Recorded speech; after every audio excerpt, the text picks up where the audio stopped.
ኢኔልክ ሁሉ ሰላም ዳና ነሽ እንደምን አሉ ዳና ነሽ ሁሉ ሰላም ነው ሾ ኢንካ እንቴቢ ተመልከት የኔ ብር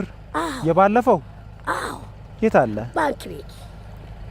ባንክ ቤት አስቀመጥቼ ባንክ ቤት አስቀመጡ አዎ አጨርሽም ልጁ አምጥታ የኔ እናት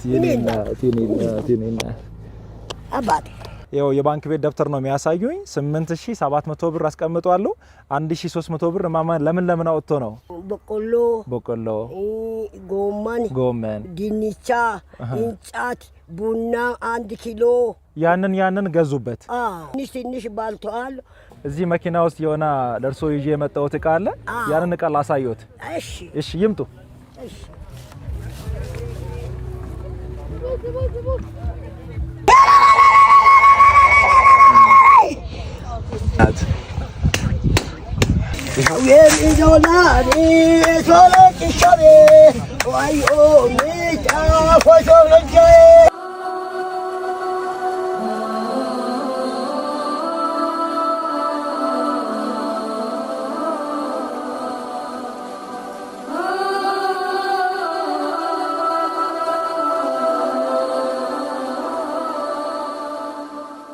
እርሶ ታማኝ እናት ስለሆኑ ይሄንንም 10,000 ብር ይያዙና እሺ ባንክ ቤት አውረጄ አስቀምጣለሁ እሰይኔላት እሺ አንተ ጋራ ሂጂ ምንም ችግር የለም እዛችሁ አስቀምጣለሁ ባንክ ቤት በቃ ባንክ ወስዶ ያስቀምጥ መኪና ጋራ ሄዳል